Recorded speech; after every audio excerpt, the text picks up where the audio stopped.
दोस्तों, आप सभी का स्वागत है Rajni GK club YouTube channel में। आज हम लोग देखेंगे इस जीके जीएस के क्लास में जीके के महत्वपूर्ण 25 सवाल के बारे में। जितने भी हम प्रश्न लेकर आए हैं, ये सब प्रश्न आपके आने वाले सभी एग्जाम के लिए काफ़ी महत्वपूर्ण प्रश्न रहेगा। और इस प्रश्न में से जिस प्रश्न का आपका उत्तर याद होगा, उस प्रश्न का उत्तर आप लोग कमेंट बॉक्स में दीजिएगा। तो आप सभी लोग इस वीडियो को पूरा अंत तक देखिएगा और इस वीडियो को लाइक करके अपने चैनल को सब्सक्राइब कर दीजिएगा। तो चलिए अब हम लोग वीडियो को शुरू करते हैं बिना किसी देर किए हुए। दोस्तों, आपके सामने पहला प्रश्न दिया है, विश्व का सर्वाधिक डाकघर वाला देश कौन सा है? विश्व का सर्वाधिक डाकघर वाला देश कौन सा है? राइट आंसर हो जाएगा option number A, Bharat. Bharat विश्व का सर्वाधिक डाकघर वाला देश है, ये भी आपको याद रखना है। अगला प्रश्न है आपके सामने,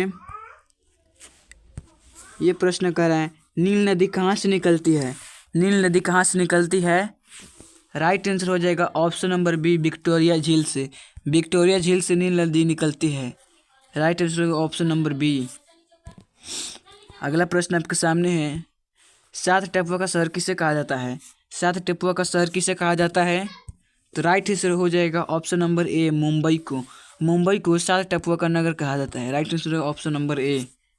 अगला प्रश्न आपके सामने है, भारत में एल्युमिनियम का पहला कारखाना किस राज्य में स्थापित किया गया? भारत में एल्युमिनियम का पहला कारखाना किस राज्य में स्थापित किया गया? तो राइट आंसर हो जाएगा ऑप्शन नंबर ए, पश्चिम बंगाल में। पश्चिम बंगाल में भारत का पहला एल्युमिनियम कारखाना स्थापित किया गया। अगला प्रश्न है, मानव शरीर की रीढ़ की हड्डी कितनी होती है? मानव शरीर की रीढ़ की हड्डी कितनी होती है? तो राइट आंसर हो जाएगा ऑप्शन नंबर सी, 33 होती है। कितनी दस्ती होती है? तो 33 हो जाएगा। राइट आंसर हो जाएगा ऑप्शन नंबर सी। अगला प्रश्न आपके सामने है, टिहरी बांध परियोजना किस नदी पर स्थित है? टिहरी बांध परियोजना किस नदी पर स्थित है? राइट आंसर हो जाएगा ऑप्शन नंबर बी, भागीरथी नदी पर। भागीरथी नदी पर टिहरी बांध परियोजना स्थित है। Option number B correct answer होगा। नेक्स्ट क्वेश्चन है, कोयला किस प्रकार का संसाधन है? कोयला किस प्रकार का संसाधन है? तो राइट आंसर हो जाएगा ऑप्शन नंबर ए, अनविकरणीय। अनविकरणीय कोयला किस प्रकार का संसाधन? अनविकरणीय है। या पेट्रोलियम किस प्रकार का संसाधन है? तो वो भी अनविकरणीय है। पेट्रोलियम और कोयला किस प्रकार का संसाधन है? तो अनविकरणीय, याद रखना है। आपके सामने अगला प्रश्न आपके सामने अगला प्रश्न रहेगा, दलित वर्ग संघ की स्थापना किसने की थी? दलित वर्ग संघ की स्थापना किसने की थी? राइट आंसर हो जाएगा option number B, B R Ambedkar. B R Ambedkar का फुल फॉर्म था डॉक्टर भीमराव अम्बेडकर। दलित वर्ग की स्थापना किसने की थी? अगला प्रश्न आपके सामने है, निम्न में से कौन सी मिट्टी सर्वाधिक उपजाऊ है? निम्न में से कौन सी मिट्टी सर्वाधिक उपजाऊ है? राइट आंसर हो जाएगा ऑप्शन नंबर बी, जलोढ़ मिट्टी। जलोढ़ मिट्टी सर्वाधिक उपजाऊ हुई, भी याद रखना है। नेक्स्ट क्वेश्चन है, ज्योतिपुंज किसके द्वारा लिखी गई पुस्तक है? ज्योतिपुंज जो है वो किसके द्वारा लिखी गई पुस्तक है? तो राइट आंसर हो जाएगा option number C, Narendra Modi ji द्वारा। हाँ जी, नरेंद्र मोदी जी द्वारा ज्योतिपुंज लिखी गई पुस्तक है, ये भी याद रखना है। अगला प्रश्न है, काली मृदा का दूसरा नाम क्या है? काली मृदा का दूसरा नाम क्या है? तो राइट आंसर हो जाएगा ऑप्शन नंबर बी, रेगूर। रेगूर मिट्टी। काली मृदा का दूसरा नाम क्या है? रेगूर। राइट आंसर हो जाएगा ऑप्शन नंबर बी, रेगूर। अगला प्रश्न है, मरुस्थलीय मृदा का विस्तार निम्न में से कहाँ है? मरुस्थलीय मृदा का विस्तार निम्न में से कहाँ है?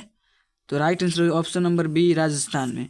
राजस्थान में मरुस्थलीय मृदा का विस्तार है, ये भी याद रखना है। अगला प्रश्न है, सूर्य के अध्ययन को क्या कहा जाता है?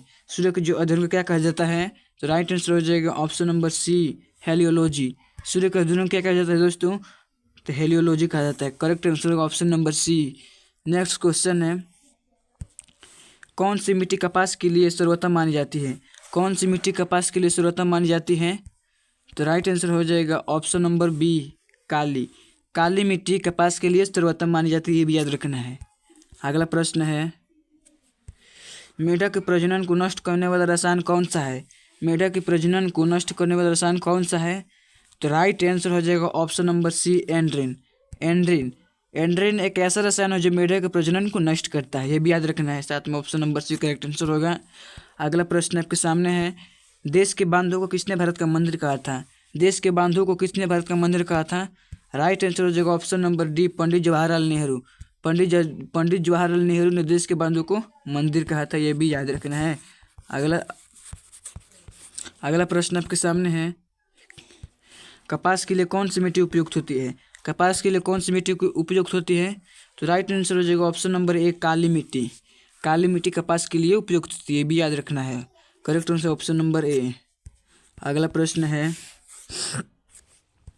प्राणियों के शरीर में कितना प्रतिशत जल की मात्रा निहित होती है? प्राणियों के शरीर में कितना प्रतिशत जल की मात्रा निहित होती है? तो राइट आंसर हो जाएगा ऑप्शन नंबर बी, 65%। कितना आती है दोस्तों? तो 65%। करेक्ट आंसर होगा ऑप्शन नंबर बी। अगला प्रश्न है, बिहार की प्रमुख नदी घाटी परियोजना कौन सी है? बिहार की प्रमुख नदी घाटी परियोजना है, तो राइट आंसर होगा ऑप्शन नंबर सी, सोन नदी घाटी परियोजना। कौन सी दोस्तों? तो सोन नदी घाटी परियोजना है। राइट आंसर हो जाएगा ऑप्शन नंबर सी, सोन नदी घाटी। अगला प्रश्न आपके सामने, नेक्स्ट क्वेश्चन है, 2011 की जनगणना के अनुसार भारत की आबादी थी। 2011 की जनगणना के अनुसार भारत की कुल आबादी कितनी थी?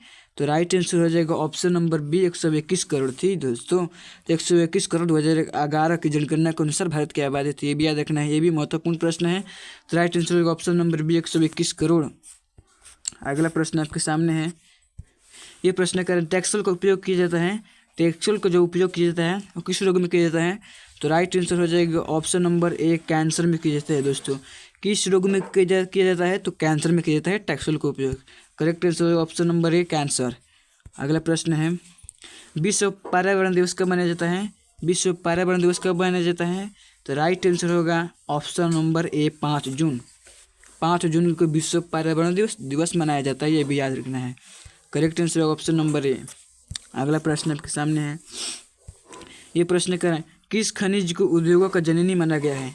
किस खनिज को उद्योगों का जननी माना गया है? राइट आंसर होगा ऑप्शन नंबर ए, लोहा को। लोहा को क्या माना गया है? उद्योगों का जननी माना गया है। लोहा को उद्योगों का जननी माना गया है, ये भी याद रखना है। अगला प्रश्न है, भारत का सबसे बड़ा लौह उत्पादक राज्य कौन सा है? भारत का सबसे बड़ा लौह उत्पादक राज्य कौन सा है? तो राइट आंसर हो जाएगा option number A, Karnataka. Karnataka Bharat का सबसे बड़ा लौह उत्पादक राज्य है, ये भी याद रखना है। राइट आंसर होगा ऑप्शन नंबर ए, कर्नाटक। दोस्तों, अभी तक हमारे वीडियो को आप लोग लाइक नहीं किए होंगे तो लाइक कर दीजिएगा, और चैनल पर नए होंगे तो चैनल को सब्सक्राइब कर दीजिएगा, ताकि जब भी मैं वीडियो अपलोड करूँ तो सबसे पहले आपके तक पहुँचे। तो चलिए अगला प्रश्न देखते हैं। अब ये प्रश्न आपके लिए, इस प्रश्न का उत्तर आप लोग कमेंट बॉक्स में देना है। ये प्रश्न क्या करके, भारत का सबसे लंबा बांध कौन सा है? भारत का सबसे लंबा बांध कौन सा है? तो ऑप्शन नंबर ए, हीराकुंड बांध। Option number B, Bhakra Nangal बांध। ऑप्शन नंबर सी, नर्मदा बांध। ऑप्शन नंबर डी, रिहंद बांध। इन चारों विकल्प में से आपको एक विकल्प चुनकर कमेंट बॉक्स में उत्तर देना है। तो चलिए दोस्तों, आज बस इतना ही। तब तक मिलते हैं अगले वीडियो में, तब तक के लिए जय हिंद, जय भारत।